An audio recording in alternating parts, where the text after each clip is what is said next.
Case வந்து இதுதான். இந்த கேஸில் தான் இது எல்லாமே இருந்துச்சு. சரி ஒவ்வொன்றா எடுத்து காட்டிடலாங்கிறக்காக. இதுதான் கேமரா. நல்லா கொஞ்சம் பேட்ரி இருக்கிறனால கொஞ்சம் வெயிட்டாகவே இருக்கிற மாதிரி இருக்குது. அடுத்து வந்து பார்த்திங்கன்னா அதுக்குள்ளே நான் இப்போ சொன்னேன் பார்த்தீங்களா, அதெல்லாம் தான் எல்லாம் மவுண்டிங் ஐட்டம்ஸ் தான் இதெல்லாமே. அப்புறம் வந்து டேக் இருக்குது, அப்புறம் வந்து ஹேண்டில் பார் மவுண்ட் இருக்குது, அப்புறம் வந்து பார்த்திங்கன்னா மைக் இருக்குது, டைப் சி மைக்கு, டைப் சி கேபிள்.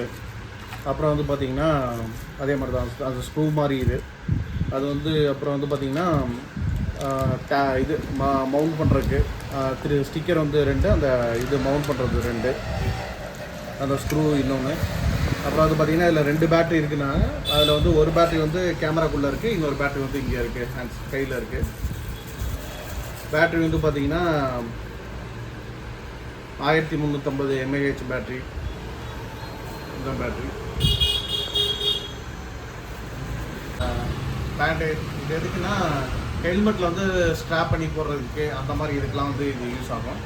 அப்புறம் வந்து பார்த்திங்கன்னா ஒரு செல்ஃபி ஸ்டிக்கு, நல்லா பெரிய செல்ஃபி ஸ்டிக்கு தான், நல்லா பெருசு தான், நல்லா ஸ்ட்ராங்காக தான் இருக்குது, நல்லாயிருக்கு. அப்புறம் வந்து பார்த்திங்கன்னா லென்ஸ் க்ளீன் பண்ணுறதுக்கு ஒரு கிளாத்து, அவ்வளோதான்.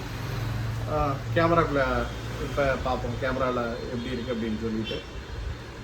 ஸ்டிக்கர் இருக்குது, ப்ரொடெக்டர் ஸ்டிக்கர் ஒட்டியிருக்காங்க. அதாவது லென்ஸுக்கு கவர் ஒன்று போட்டிருக்காங்க. இப்போ தான் ஃபஸ்ட்டு நம்ம இது பண்ணுறோம். லென்ஸ் வந்து அப்படியே பாருங்கள்.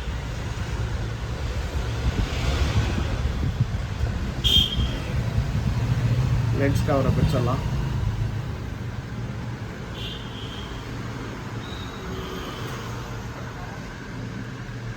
இங்கே முன்னாடி ஒரு இது இருக்குது, அதையும் பிரிச்சிடலாம். தெரில, ஆன் பண்ணி பார்க்குறேன் சார்ஜ் இருக்கா என்னன்னு எனக்கு தெரில. ஆன் ஆயிடுச்சு.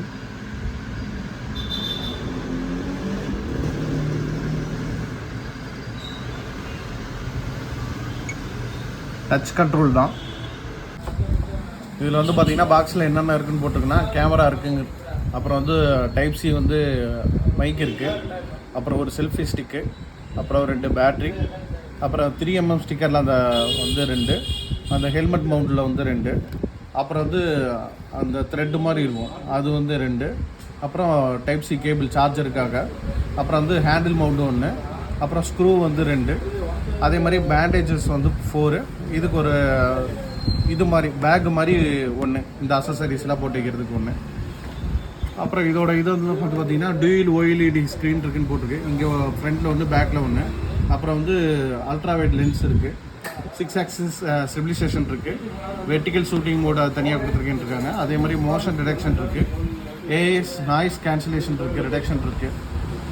இதுதான் அதோட இதெல்லாம் என்னென்ன ஸ்பெசிஃபிகேஷன் வந்து இது ஹைலைட் பண்ணி போட்டிருக்குன்னா 5.7K சினிமாட்டிக் ரெசல்யூஷன் போட்டிருக்காங்க. அதே மாதிரி என்ன சென்சார் யூஸ் பண்ணியிருக்கேன்னு போட்டிருக்காங்க. ஸ்டோனி ஸ்டார்விஸ் 415 சென்சார் யூஸ் பண்ணியிருக்காங்க. அப்புறம் வந்து பார்த்திங்கன்னா IPX8 வாட்டர் அந்த இது போட்டிருக்காங்க. 20 மீட்டர் வரைக்கும் கேஸ் இல்லாமல் நம்ம இது பண்ணிக்கலாம். அப்புறம் வந்து பார்த்திங்கன்னா 2 பேட்ரி வந்து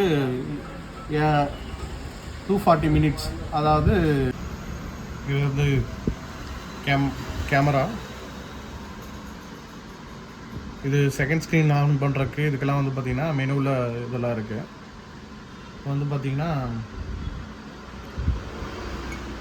லாக் பட்டனு, அன்லாக், நம்ம எதுவும் இது பண்ணாமல் இருக்கிறதுக்காக.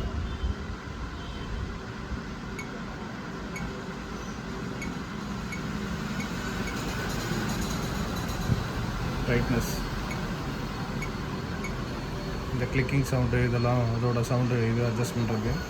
இது வந்து மொபைலில் நம்ம ஆப் இருக்குது, அந்த ஆப்பை வந்து கனெக்ட் பண்ணுறதுக்கு இந்த வைஃபை ஆன் பண்ணிவிட்டு அதில் இது பண்ணிக்க வேண்டியதான். இது வந்து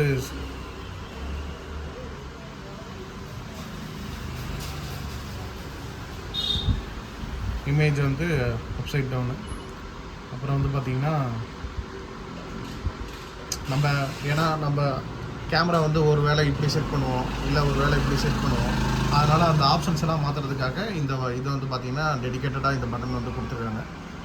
தெரியும்னு நினைக்கிறேன் உங்களுக்கு ஆப்ஷனு. ஏன்னா ஒவ்வொரு இதில் வந்து வால் மவுண்டிங் பண்ணுறப்ப வந்து பார்த்திங்கன்னா ஒவ்வொருத்தவங்க வந்து இப்படி கீழே வச்சுருப்பாங்க, ஒவ்வொருத்தவங்க இந்த ஆங்கிளில் வந்து செட் பண்ணியிருப்பாங்க. அதுக்காக அந்த ஆப்ஷனுக்காக இது வந்து பார்த்திங்கன்னா ஃப்ரண்ட் கேஷ் இது வந்து உங்களுக்கு ஸ்விட்ச் பண்ணுறதுக்காக. இப்போ வந்து பார்த்திங்கன்னா உங்களுக்கு வந்து இந்த பக்கம் வந்து ஸ்க்ரீன் வந்து இதாகுங்க. இதை வந்து திரும்ப மாற்றுறதுக்கு வந்து பார்த்திங்கன்னா இந்த வால்யூம் பட்டன் டவுன் வந்து லாங் ப்ரெஸ் பண்ணோம்னா நமக்கு இந்த பக்கம் மாறிடும். அது செட்டிங்ஸ் வந்து நிறையா இருக்குது, எல்லாம் யூஸ்வலாக இருக்கிறது மாதிரி தான். இதில் என்ன நமக்கு என்ன வேணும் அப்படின்னா கிளாரிட்டி எப்படி இருக்குது, என்ன ஏது அப்படின்னு தெரிஞ்சுக்கிறது தான் நமக்கு உண்டானது. அது மட்டும் நான் உங்களுக்கு வந்து எப்படி இருக்குது என்ன அப்படிங்கிறத வந்து நான் சொல்கிறேன். இதெல்லாம் தான் ரெசல்யூஷனு. 5Kயில் வந்து 30 FPS வரைக்கும் நம்ம இருக்கலாம். ஹையஸ்ட் வந்து இந்த 5.7 இதுதான் ஹையஸ்ட்டு. அப்புறம் 5K 60 FPS, இது 30. அப்புறம் 4K 60 FPS, அப்புறம் 4Kல 30, அப்புறம் 2K 2.7Kல 60. இந்த மாதிரி உங்களுக்கு 720 30லேருந்து 5.7K 30 fps வரைக்கும் இதில் இருக்குது. அப்புறம் வீடியோ குவாலிட்டி வந்து ஹை, மிடில், லோ இந்த மாதிரி ஆப்ஷன்ஸ் இருக்குது. அப்புறம் வந்து ப்ரீ ரெக்கார்ட்னா ஒரு கொஞ்சம் ஒரு 2 செகண்ட் 3 செகண்டுக்கு முன்னாடியில் வந்து டக்குன்னு ரெக்கார்ட் ஆகிறதுக்காக இந்த ஆப்ஷன்ஸ் வந்து கொடுத்துருக்காங்க, ப்ரீ ரெக்கார்டுங்கிறது. ஏன்னா சடனாக ஏதாவது இன்சிடென்ட் நடக்குது, நீங்கள் டக்குன்னு கேமரா ஆன் பண்ணுறப்ப வந்து பார்த்தீங்கன்னா அது கொஞ்சம் நீங்கள் பட்டன் அமுத்ததுக்கப்புறம் தான் ரெக்கார்ட் ஆகும். ப்ரீ ரெக்கார்டுங்கிறப்ப அந்த 2 செகண்ட் 3 செகண்டுக்கு முன்னாடிலேருந்து ரெக்கார்ட் ஆகும். அதே மாதிரி இது வந்து எலக்ட்ரானிக் ஸ்டெபிலைசேஷன் EAS இருக்குது. அப்புறம் வந்து ஒயிட் பேலன்ஸு, ஃபில்ட்ரு இதெல்லாம் உங்களுக்கே தெரியும். அப்புறம் இதெல்லாம் எக்ஸ்போர் செட்டிங்ஸு இதெல்லாம் இருக்குது, ISO அதெல்லாம் ஸ்டாண்டர்டில் தான் வச்சுருப்போம். ஆமாம், நான் இது உங்களுக்கு வந்து கம்ப்ளீட் ரிவ்யூ வந்து நான் 1 or 2 டேஸில் வந்து நான் அப்டேட் பண்ணுறேன். இப்போதைக்கு அன்பாக்சிங் இது மட்டும் இப்போதைக்கு நான் போடுறேன். அப்புறம் 2-3 நாள் கழித்து உங்களுக்கு இதோட ஃபுல் ரிவ்யூ வந்து நான் கொடுக்குறேன். தேங்க்யூ.